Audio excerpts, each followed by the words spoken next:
Hello, everyone, and welcome to episode 2 of Dispatches from the Energy Transition. If you missed episode 1, we are staying very much on theme this month with microgrids being our main focus.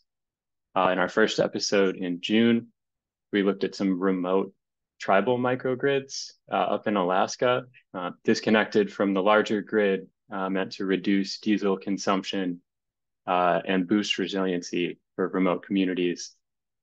This month, in our July episode, we're still focused on microgrids, but now a totally different use case. We're looking in this month in California, so more of an urban center, grid-tied, able to island, but also taking advantage of increasingly complex utility rate structures. So staying focused on microgrids for June and July, but with a bit of a twist this month.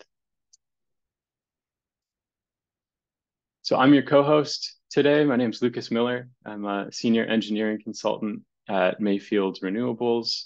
Mayfield is an engineering consultancy focused on solar, energy storage, and microgrid projects and products.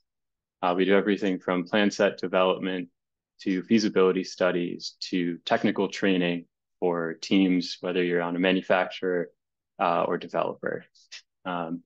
My other co-host today is Robert Cross. Robert, you want to introduce yourself? Yeah, it's great to see you, Lucas. I'm excited for the second episode of Dispatches. I am the principal of Outfit. We're a clean tech marketing agency. We focus on technical marketing, visual storytelling, and websites for companies that work in distributed generation. So really excited to have our second episode kick off today. Great. Yeah, and we're very excited to introduce our two guests today. First up, Akshay Pagare from Vital Energy. Akshay, you want to introduce yourself to the group?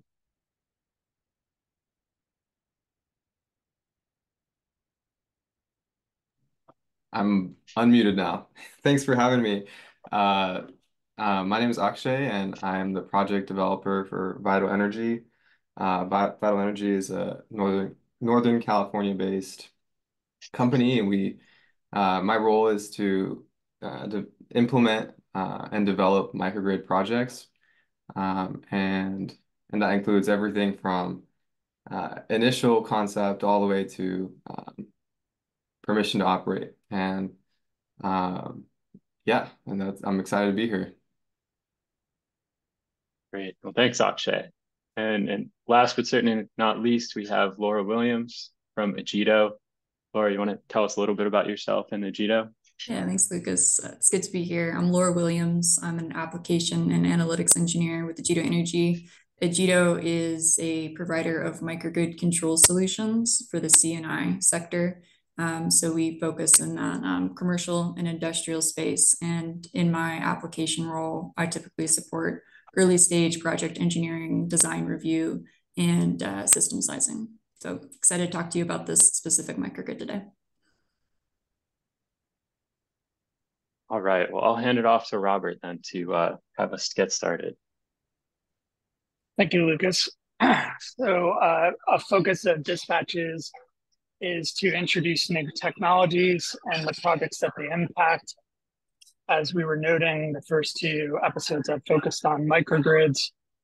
Akshay, I was researching Vital Energy, your company, and one of the things that's pretty remarkable to me, it was, if I'm not mistaken, was founded in 1971. So you guys have been around for a while.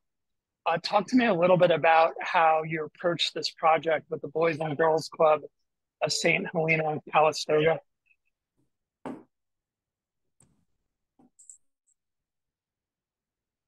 Oops. Yeah, so we've been around for quite some time.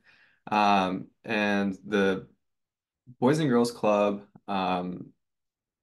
approached us in the beginning with sort of so there was for them this was not their first try at doing a microgrid, and when they had approached us, about I think 7 or 8 companies had bid the project, and One of them won and was contracted with the Boys and Girls Club, and then halfway through the project had failed to deliver, and they'd spent a ton of time and resources into trying to get a microgrid put in, and so when we had come in, they were sort of uh,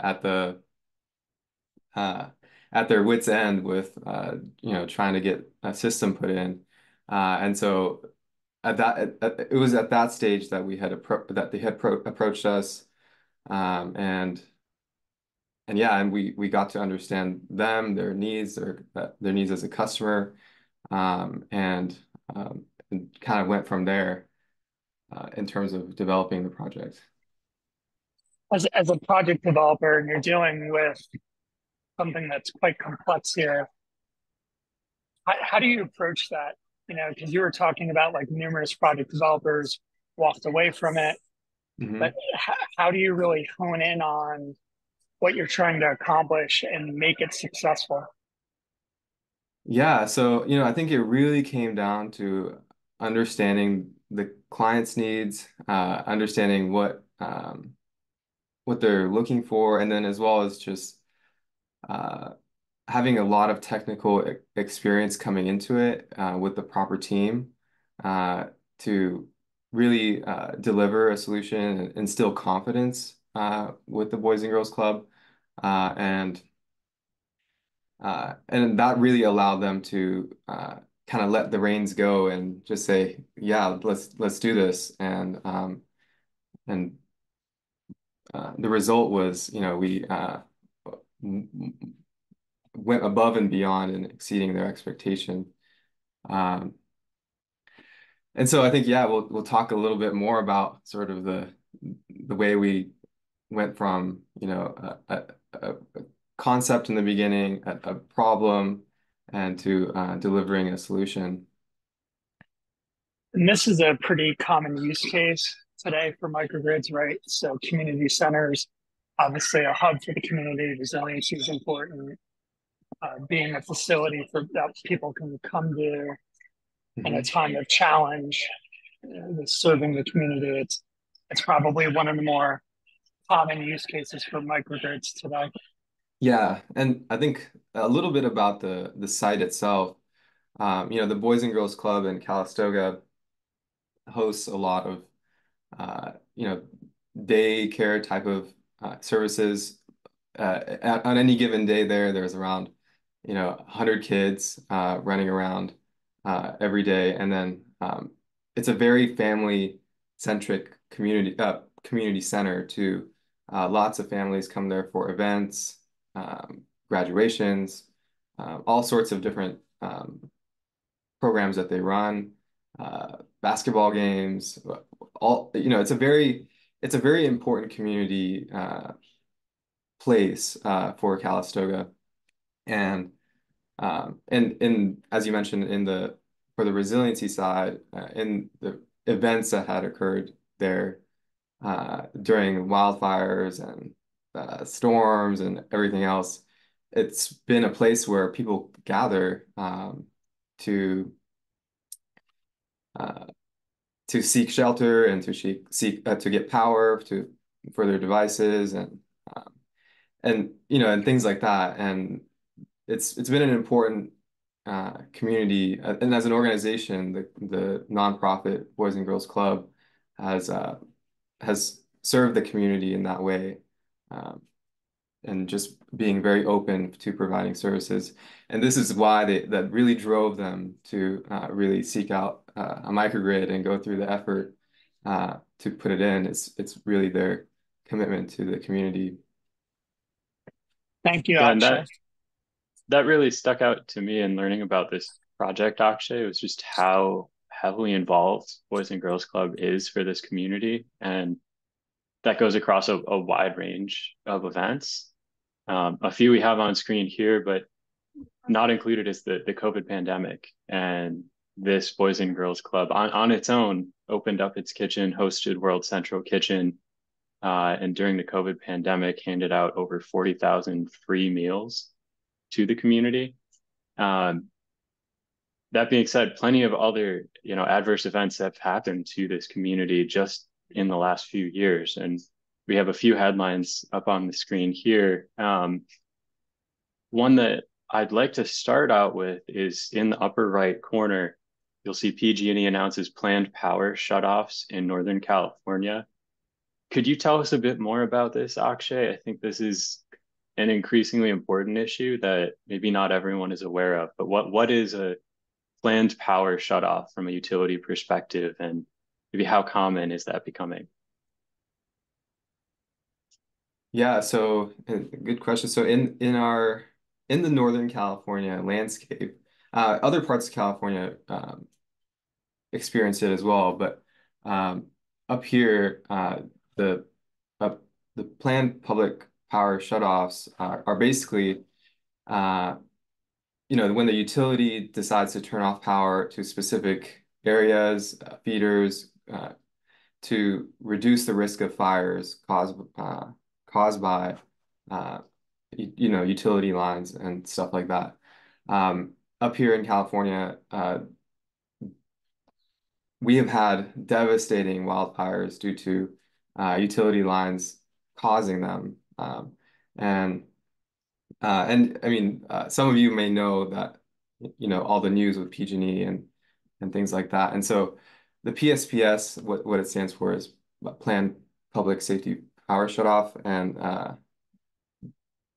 it basically just means in the event of a fire threat, high winds, anything that would make PG&E or a utility in California believe that while fire safety is a concern, they'll just shut off power and de-energize their lines anywhere and everywhere. And this is a real problem in California. It happens all the time. Uh, in the last, specifically to the Boys and Girls Club, it happened a counted number of 8 times. And some of them were a few days, some of them were hours. And, it's just like, it was a big issue for the community, and especially during the last 5 years, we've had droughts, wildfires. It's been a challenge. Just to kind of add to that, Akshay, I'm sure many of us live in the American West or possibly even Canada. This issue is not going away, right? So the long transmission and distribution lines are potentially exposed to risk. I was doing some research, and I'll drop a link in the chat. There's an organization in California called PSC, Healthy Energy, and you can kind of get a sense of the map for PSPS incidences in California.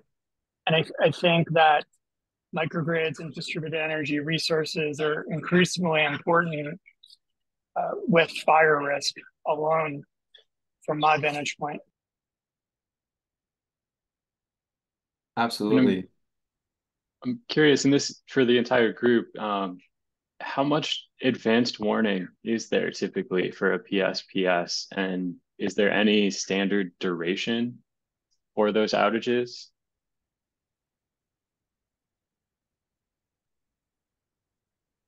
I can answer that. So typically so in the past, the utility would give a 1 to 2 day notice in advance. Now they do a little better about it. Things have been standardized, and it's the news comes out much better now. But sometimes it used to just happen, and the um, yeah, The and article, the article notes on average it's 2 days on average. Yeah, and I think that's right, 2 days on average, and sometimes it's a day long, like I had mentioned. Sometimes it goes on for many days in a row, and it's just until they decide there's no longer a fire risk, and that usually means like winds die down and things like that. Right. Yeah, and I just want to echo what Robert had mentioned. So I live in the Portland, Oregon region, and utilities here are doing the same thing as in California, or at least initiating that process and starting to let people know that dry, windy conditions, which we're very susceptible to, especially in the summertime, may lead to planned power shutoffs. So even if there's not a storm coming, an earthquake, that's not to say that your power could go off by virtue of utility control. So I think this is a really important thing to not overlook, and for microgrids and storage more generally, a really growing use case here. Maybe with that, let's get into some of the goals for the project. We have three big buckets here. I think the first one, probably the biggest, is resilience. So in this case, the stated goal of the project was 30 or more hours of autonomy for critical loads during a PSPS or a grid outage. So Akshay, could you maybe tell us a little bit more about how to interpret that language? Like, what does 30 hours of autonomy mean? And what do critical loads mean in this case? Yeah, so this language, I think, so 30 hours of autonomy, really what we're trying to design around is worst case scenario, the system has 30 hours of autonomy, meaning it can energize the facility for 30 hours continuously, from when the grid goes down and to when the grid comes back on, if no other inputs are provided, such as sunlight or other, basically a generator or anything else. And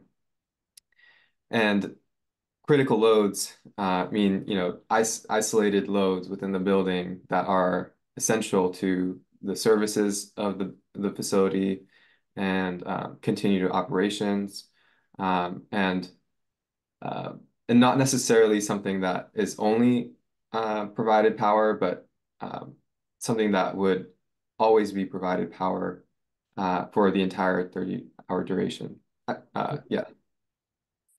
And obviously, critical loads for buildings are going to matter a lot in these instances, community centers, hospitals, public buildings.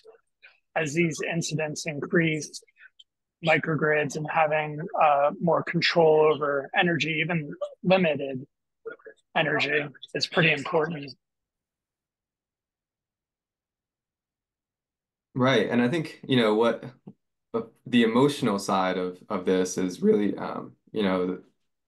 it's like in the beginning, it was, okay, what do you guys need in terms of backup power? Our inquiry to Boys and Girls Club, and what they imagined was, during the one of, I think, the 2019 fire up there, you can imagine that the entire building was dark. There was like dozens of families in their facility sleeping, and while the fire is burning on the hills on the outside, and 30 hours of backup power at that point was like crucial for them.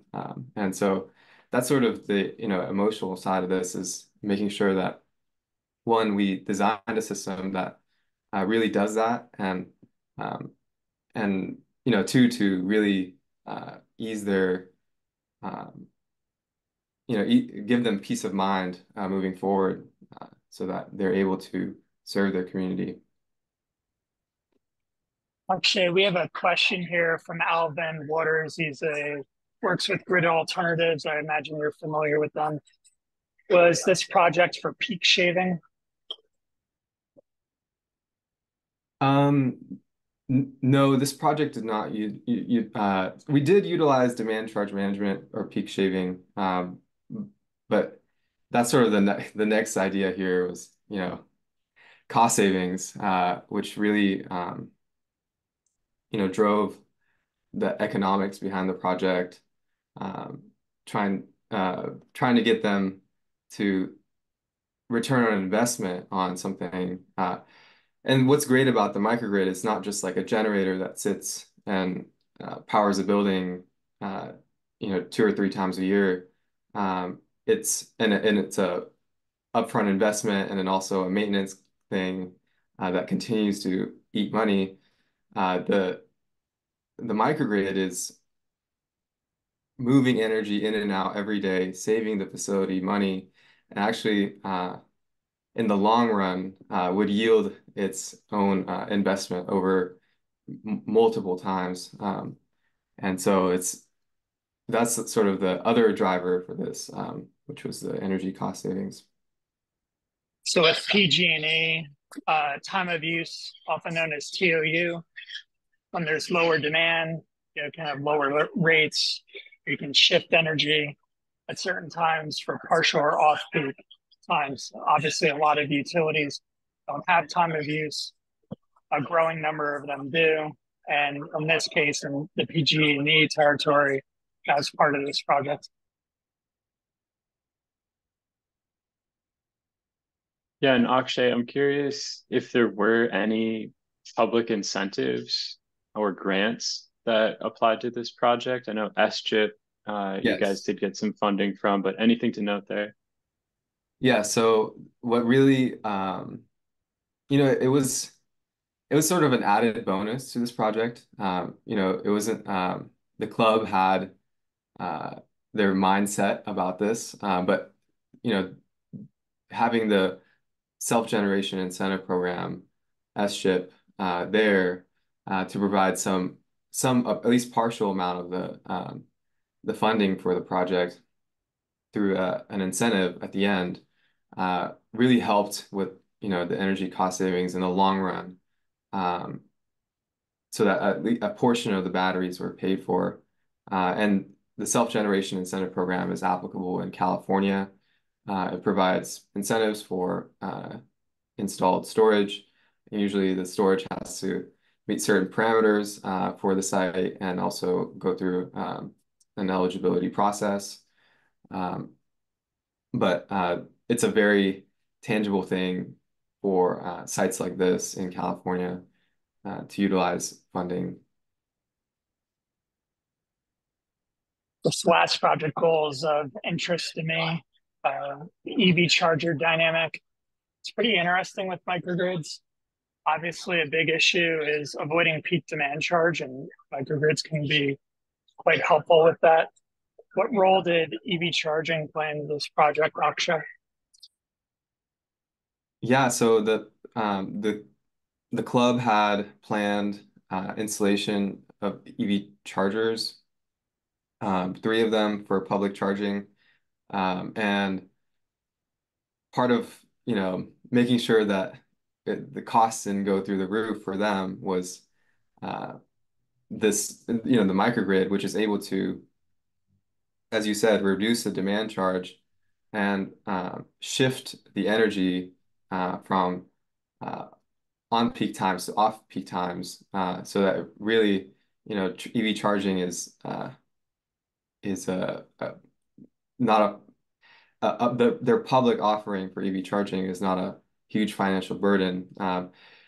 Just as a metric, in the beginning, before they had EV chargers put in, the club had used around 5,000 kilowatt hours last month, I believe. So in June, they had used 5,000 kilowatt hours, and they had a bill for like 2 grand.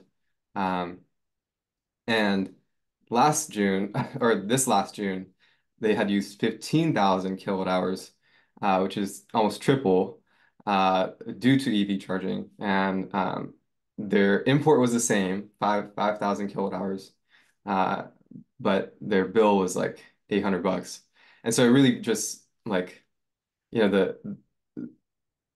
the added load here is really spread out by the microgrid, and it's really able to through energy shifting and the rate optimization, it's really able to provide the public EV charging at an affordable cost. Just much more efficient systems, and that issue with EV mobility, and as more of those cars come onto the road, it's going to grow year over year. It's pretty significant. And that might be a good time to get into Laura's side of things. So Ageto is known for controllers, controller optimization, really setting up the brains behind these complicated systems. So Laura, I'd love to turn it to you here and tell us a bit about what are we looking at here? What is a microgrid controller and why is that important? Yeah, definitely. So you're exactly right there, Lucas, with the fact that a microgrid controller is essentially the brain of your microgrid system. So what we do with our controls is we're essentially communicating with, coordinating, and optimizing all of these disparate distributed energy resources. And so on the left here, what we're looking at is a typical or standard user interface for the microgrid controller. And that one line on the front is representative of the specific design of this particular site. So if you check it out, you can see up on the top left, we've got the utility feed coming into the distribution, as well as that small red square is essentially the point of disconnect. So that's where the resiliency comes into play. We've got that plug, which reflects our different load groups. So that's where the management comes in, where you can prioritize certain loads and deprioritize certain loads. For example, if you want to deprioritize EV charging during an outage scenario, if there's not much solar available, you might want to, or you definitely want to prioritize some of those more critical loads. And then to the right there, you can also see we have 2 energy storage inverter and a common DC bus battery feeding into those inverters. And we also have solar on the right side. So because those are all landing together in tandem, we're able as a controller to leverage them to operate all in parallel. And so I think that's one of the things that I find most interesting about this particular microgrid is we're really stacking a lot of the potential functionalities that you have when it comes to microgrids on top of each other. So like Akshay mentioned, we're doing utility rate optimization and actually saving a significant amount on their monthly utility bill, despite there being an increase in energy consumption each month due to those EV chargers. So what we're doing here is we're prioritizing the consumption of the solar, so renewable energy self-consumption, time of use or TOU, you can call it, is the primary driver for economic return on investment here. And then we're also doing some demand charge management as well to make sure that the draw from the utility isn't peaking a lot because of those EV chargers. And so in addition to that, we're also doing SGIP. So SGIP does require the program to get that incentive, does require certain functionality requirements, including minimum number of cycles per year and a minimum amount of carbon offsets based on certain calculations. So an additional thing that the controller is doing is Ageto is an approved performance data provider, or PDP. When you're part of the SGIP program, it is required that you provide data. So that automated gathering of data, reformatting it, and then submission to the administrators is all automated through this controller as well.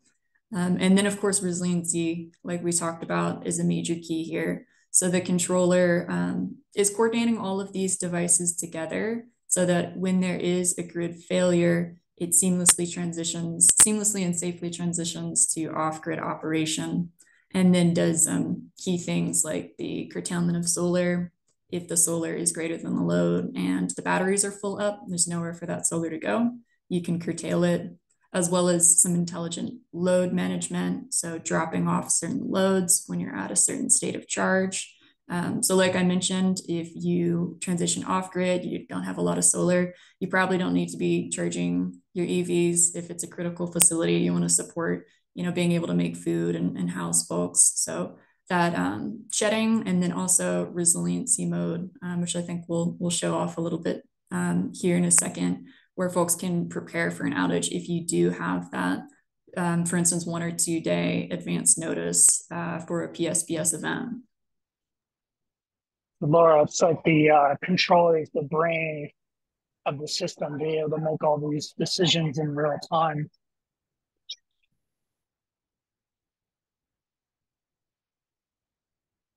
And what I really like about this in particular, Laura, is just how information rich this screen really is. And so first off, this is what the monitoring typically looks like for an Ageto system, right? And then can you maybe walk us through just in a little bit more detail kind of what, when I see this, I see kind of power flows in real time, right? Is that accurate, or how would you as a user interpret this diagram? Yeah, great question. So when you want to interact with your system, there's really kind of two portals that you can go to look at. What we're looking at here is what I call more of the operator style portal. So this is where you get a lot of really granular information and where you could actually go to make changes. So if you have the right credentials, you can come in here, you can log in and you can change the required sequence of operation if that's desired, or get really specific data. So your point is a good one. You see all of these data readings. These update on a 1 second cycle. So really the controller is scanning every 1 second, reading all of this data, and then making decisions based on that data that it has. So if you were to look at, to log into this portal or look at a video, you would see all of these numbers updating and these power flow arrows updating every 1 second.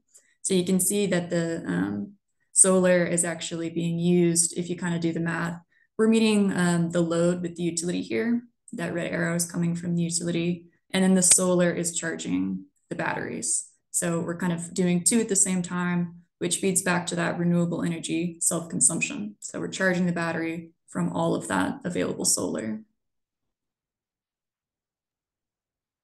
Great. And one question we got submitted in advance of this discussion is about simulating shutdowns. And is that something on Ageto's side of things or more on the developer Vital Energy? So how would we simulate different load scenarios, a grid outage, and then test to verify how the system would perform under those scenarios? Yeah, that's a great question. And that can kind of be answered in two different ways. So I'll kind of, break that out into two parts. Ideally, there's some kind of testing done between the assets and the controller before you get to the site. So some kind of factory acceptance testing or lab testing that's been done to ensure that the communication interfaces are prepared and correct, have been implemented correctly. And ideally, the system has been run through its phases. So the battery's been fully charged, discharged, etc. So for this particular project, we were working with a battery packager that we've worked with extensively before. And so each one of those battery systems is tested with our controls before it gets sent to site. So that's one part of it, is that, that pre-work has already been done. And then once it gets to site, the second part is the commissioning work. So actually getting to that point where you can flip the switch and the system turns on. It's a little more complicated than that. But typically we send our controls engineers to site. And so we'll work with folks like Akshay's teams, the solar installer, who's done a lot of that pre-work, getting the wiring done, getting, all the wires connected, and then we'll run the system through its phases. So we'll simulate a shutdown, watch how the system responds. We can, simulate time of use energy shifting or demand charge management. And we'll do all of that to make sure that when it comes time for the system to respond to a real event, that it's ready to do that. Just have another question for the group as Lucas switches to the next slide from Bradford Smith. When would solar curtailment be called for? Wouldn't it be preferable to backfeed excess to the grid?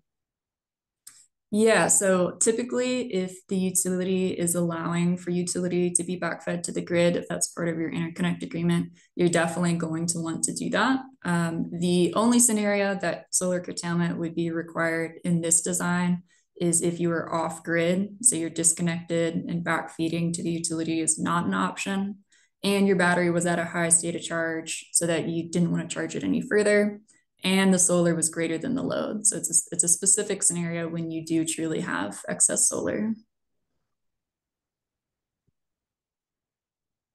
And that's maybe a good example of just how complicated all of this can get. And like, I know this project was in California.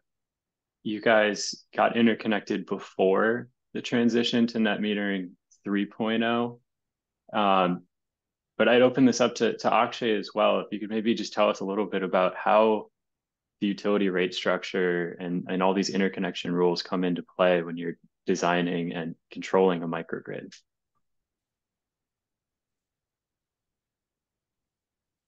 Akshay, I think you're on mute. Okay, thanks. Yeah, and I think I think something, while Laura was talking, I just was, I think an important aspect is confidence in how the system is going to perform. And, I think I've always stuck with this idea that, uh, all models are wrong, but some are useful. And I think we've done a lot of modeling in the beginning of how this system would perform, energy design development, everything from resiliency analysis and all sorts of things. But really, it's enabled by the controller, and the controller goes a long way in terms of getting this system to operate as intended to the design. And so here, we understood the rate structure, we understood the demand, we understood the increased demand, a lot of different pieces in terms of the site, how it's set up electrically, and all this kind of comes to designing and modeling the system, what's appropriate to install, and sizing the system appropriately. And yeah, and I think in terms of all models are wrong, but some are useful, this model was really useful. And I think, coming back to looking at what's actually happening in real time and comparing it to what was designed, we were very pleased to see how close it actually matched up to the intended performance. And I think it really speaks a lot to the controller. Yeah, and speaking of performance and some of these different modes that we can put the microgrid into, we've got a couple examples here, really two to show you just of how is the microgrid operating and how are all these different assets adjusting their performance in real time. So I'll turn it to you, Laura, to tell us a bit about like what are we looking at here? How should we interpret a graph like this, and what is really happening with the system? Yeah, definitely. So just to orient everybody a little bit, this is what I was mentioning when we're looking at the monitoring portals specifically. So this is the information we record, and you can look at just on a browser, pull that information. And so this is just a typical day. This is real world data just from an average day, I think about a month ago. And what you can see here is this orange line is the facility load. So as expected for a community center like this, it dips pretty low down to about 10 kilowatts in the evening, and then peaks, those orange peaks are in the kind of the afternoon to the late afternoon before it dips back down again. So that orange is that load that peaks and then goes back down. The purple is the utility. So you can see in the evening, so on the far left is about midnight. In the evening, the utility is meeting 100% of the load. And then as you get to where that green line starts to come up, that's the solar. And so what we want to do, like I mentioned before, is use all of that solar to charge up the battery. So that yellow line, which is underneath the x-axis, that's the battery charge. And so kind of in the mid-morning, you can see all of the solar is being fed to the battery, and that purple line is still meeting just about right on top of the orange line. So all of the load is being met by the utility. And then as you get into the afternoon, this is where you kind of get our first example of utility rate optimization, which is demand charge management. So you can see that yellow line was at first following perfectly that curve of the green line, which is the PV production. Then it changes a little bit. And that's because we have a demand set point set at 40 kW. So the system knows if the load climbs above 40 kW, we want to meet that in part with the battery system or in part with the solar if it's available. So we don't climb above that demand limit, because that's going to be our demand charge set point for this particular month. So there we see that demand set point. And then in the evening, the use case actually changes again, because more economically valuable than the demand charge management is the time of use, because there's a pretty big difference in the time of use periods here. So really common time of use period is 4 to 9 p.m. in California. So you can see between 4 and 9 p.m., we actually discharge the bulk of the battery into the grid to save on that utility bill. So that's really where those savings are coming from that Akshay mentioned, where despite the energy going up, the total consumption about 3xing, the bill actually went down because we have so much control over when and how we're using that energy.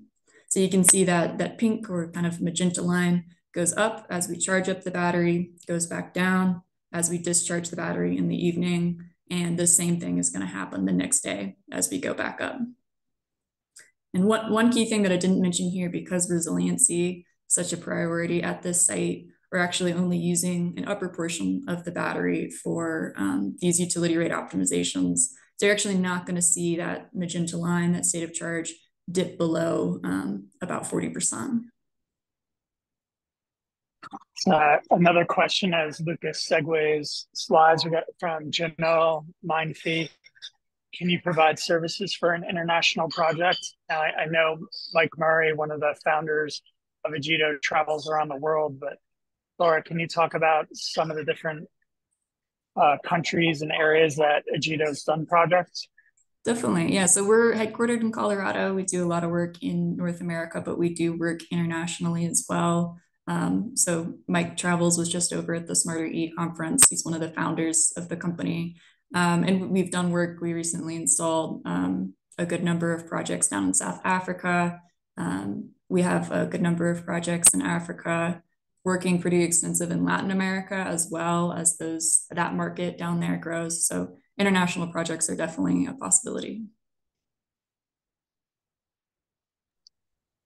Great, thanks, Laura. And I want to move us to the next use case. So this right here, is it fair to say this is an average day, let's say, for the Boys and Girls Club, right? So battery gets charged, battery kind of really starts kicking on and injecting power into the local system to avoid keeping our overall demand below a certain threshold. And then as we get into the evening hours, those more complicated time of use rates come into play, right? So from a 15-minute or hour-long interval to the next, it might be more valuable to push that excess power into the grid and get paid for it, or purchase cheap power from the grid and use that to charge the battery. So a lot going on here just in your average day. The other mode, so to speak, that we're showing here is kind of backup or resiliency mode. So could you walk us through this one as well, Laurel? Definitely, yeah. So the previous one, like you mentioned, that's kind of a business as usual use case. And this image shows a less than average day, which occurred in February of this year. So there has been no extended outages since the system was installed last fall, but there has been some short-term outages. So we haven't seen that 30-hour duration event yet, but this was an image from that monitoring portal that was captured during one of the atmospheric rivers that was coming through California. So a lot of rain, flash flooding, a really serious weather event. You can see this one goes about from early morning into midnight the next day. On the left there, that first red arrow, you can see just a little bit of a spike of yellow. And so that's when you can see the purple drops out. So the purple, to remind everybody, is the utility. And so when the utility drops out, immediately that battery takes over. So it's sitting there, it's ready and waiting for to take over that load. So the day continues and we see just a little bit of that green. It's a really rainy afternoon and we're not getting a lot of solar production, but we're trying to charge it up just a little bit. You can see that pink line increasing just a little bit. And then you can see on the right where you get that big yellow box and that big purple box. What happened there is the operator enabled resiliency mode. So you can see the solar is about done. We really don't have a chance to get any more charge from the solar. And so what resiliency mode does, it's an operator enabled feature in the controller, and it charges the battery up. It forgoes any utility rate optimization because there's an impending outage. So the battery gets charged up, and then you can see on the right, there was frequent outages throughout the evening. So there's 4 more outages, and not very long duration, but we were ready with the battery at about 95% state of charge in case any of those single outages did last longer than what looks like about 5 to 15 minutes. Laura, I have a question for you and Akshay. You know, Akshay is a project developer and Laura working with Ageto. How helpful is it to have this visual information to explain complex things? Like when you show the clients or you're working through a project, how helpful are these displays to explain the value of the technology? I can start with that one. I'll kick it over to you, Akshay, after. I mean, I personally look at these almost every day for our various systems and really lean on them just to get just really quick information. This is just a small screenshot of the overall monitoring portal that we have, which has a lot of really good information that you can even look at a year's worth of data just to quickly say, did I hit my net zero goal, for example? So a lot of really helpful information that goes down to even like bus bar voltage and frequency, or you can zoom out, get that big picture and look at your system over the course of a year or the lifetime of the system even. So I'm using them all the time, but actually I'd like to hear how you leverage them as a developer and if your customers are connecting with them as well.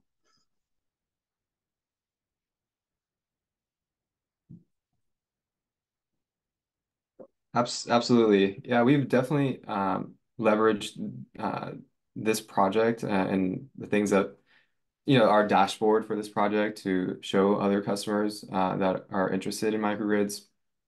And I think it's helpful to showcase, what the system is capable of, what it's actually doing. And we in the beginning of any microgrid project, we set goals. For example, like this one, 30 hours of autonomy, and it's really, it's sort of a promise, to the client. It's a promise that we've done our due diligence to figure out, what the system is capable of and what the design system is able to do, and that sort of that confidence translates to real life in this picture, in terms of, how the system actually works and the functions that are included in the system that enable that and not only just meet 30 hours, but exceed that and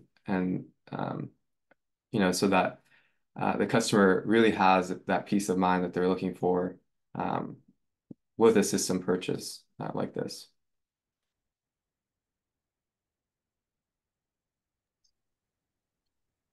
Well, I know we're starting to approach the end of the hour here, and I want to make sure we have some time to talk about project development. Is one of the things that really impressed me on this project was you guys were able to go from design to build in a period of only 4 months. So I'm sure a lot of people in the audience are curious, Akshay, from your perspective, like what's the secret sauce here? What are the best practices that you guys are following to achieve such a tight timeline?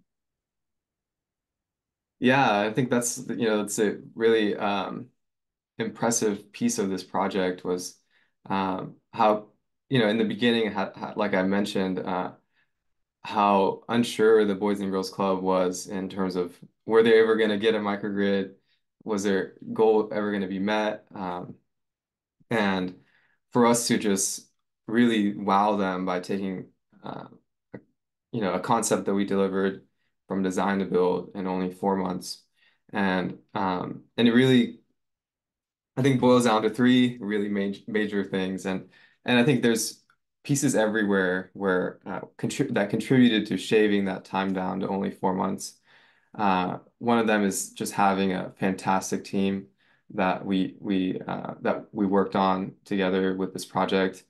Um, and then and I think that sort of overlaps into the next sort of three items. One of them is just the technical knowledge and bringing in a high level of expertise into a project to be able to know how this is going to go from uh, initial concept all the way through, and so leveraging a lot of uh, technical expertise early on to know where you're headed and any pitfalls in a project and to find that path to success in a project really comes down to the technical side, and I think highlighting um, that and then as well as engineering a project, going through all the different ways we could install a system like this,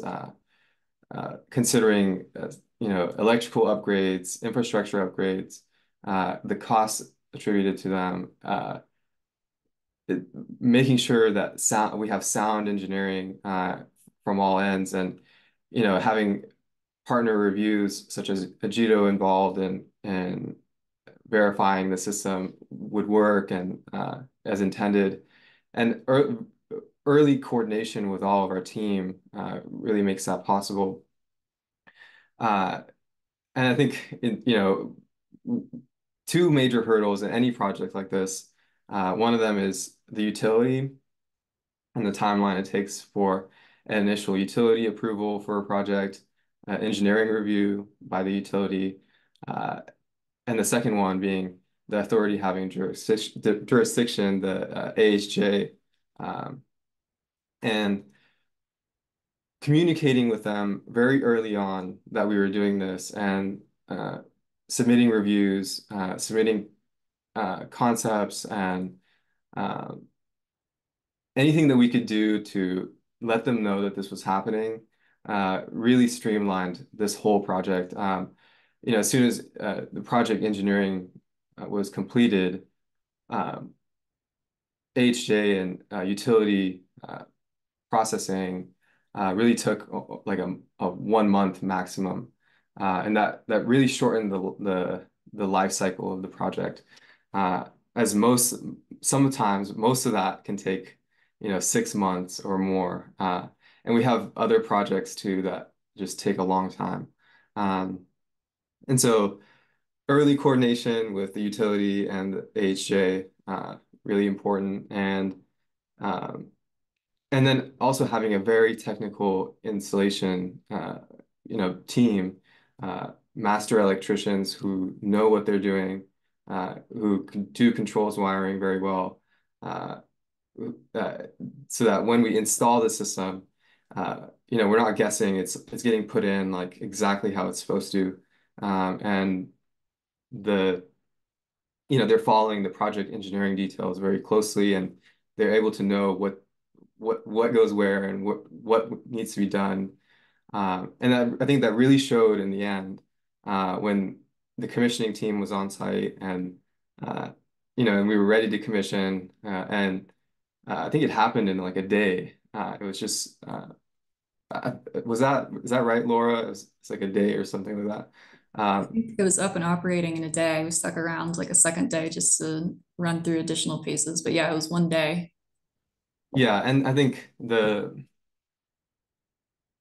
it really there's also a piece here where validating a proper controller and the energy storage system and all the assets that are working in this project, and making sure that factory acceptance testing happens before and early on, and then so that at the later stage, at the commissioning stage, uh, everything works and the system is software commissioned and ready to operate with no hiccups. And as long as everything is properly installed and wired. And so Yeah, I think those, those are the really three of the biggest pieces, the team, the technical expertise, engineering and the utility and AHJ, and then the closeout of the project. And yeah, I think this really shined in this project, with being able to deliver a project designed to build in only 4 months. Uh, Thank you, Akshay. So as we wind down our episode here, uh, Outfit, my agency, created an animation to illustrate how the system works. And I think Laura is going to speak to it a bit. It's obviously moving fast here. We try to focus on visual storytelling to explain complex technologies, and this project certainly suffices in that regard. Definitely. Lucas, were you going to jump in, or should I launch in? I was just going to say, I'm going to pause it right here now that we have everything on screen. And if you could walk us through this, Laura, especially what are the Ageto devices we're looking at here, and how are they coming into play? Yeah, definitely. So kind of in theme with all of this project, there's a lot going on here, and each of these components offer a different kind and unique functionality that we can kind of stack. So just to orient everybody on what we're looking at, this is the actual kind of representation of a single line diagram of the system. So all of this red here is the AC busing. And we have some icons, the utility coming in from the top right into the existing main distribution panel with some non-critical, non-backed up loads that then feeds into our microgrid distribution panel, which have been installed new. And folks are definitely familiar with what a PV array feed in and probably what a battery storage feed in looks like. And that's happening on the right side. And then we have 4 different circuits on the bottom left that are our 4 different load groups. And then additionally, we have 3 different Ageto products. So I'll kind of go through each one of them and what function it serves. On the bottom right, we have what we called our ARC microgrid controller. And so that is a physical cabinet that is installed on site, and that's really the brain of the system. So that's where the on-site algorithms live that are reading all this information every 1 second and then making decisions based on the information that it gets. And so those dashed blue lines are communication wires, and that's how it's pulling in that 1 second information. So you can see at this project, we're integrated into each PV inverter, pulling data and able to send control and containment set points back. We're integrated specifically into the energy storage inverter battery management system. And then heading up to the top right and the top left, we have 2 other pieces of Ageto technology. So on the right we have what we call our PRC, or protective relay cabinet. And that is what controls the utility contactor. So that is what essentially acts as the brain for the disconnect to the utility. So if the utility were to go down, the protective relay cabinet, which houses a pre-programmed SEL protective relay, will identify that and safely disconnect. And so we're getting feedback from that device, and we'll understand when the utility goes down and be able to sequence the solar and the storage and the load groups based upon that information feedback. And so the PRC really is a really key component when it comes to the interconnection process. Utilities are really familiar with protective relays, and it's something that they really trust the programming of, and just if they see that SEL, that blue box, you tend to get a lot more comfort than versus other pathways you can take. So that can help accelerate that process sometimes. And then on the top left, we have what we call our load control center, or the LCC. And this is what is actually managing these load groups. So you can see that blue wiring goes to little boxes with kind of what looks like an equal sign in it. Those are contactors. And so we can connect or disconnect these different load groups based on a certain state of charge of the battery. And so, like we've talked about, if you're off grid, you probably don't want your EV chargers. So maybe we shed those immediately. And maybe the HVAC is a pretty big load. So if the battery is below, say 80%, let's shed those two, and let's make sure that we have, the critical lighting and some of the other loads that we really don't want to see lost throughout the duration of the outage. So we're able to manage that dynamically. And another really interesting thing about the load control center is that you can change it at any time too. So you can come in and reconnect HVAC if it is, really hot outside and you do need that load, or disconnect it if you don't need it. So there's that flexibility that you get from each of these different hardware components that get installed on site.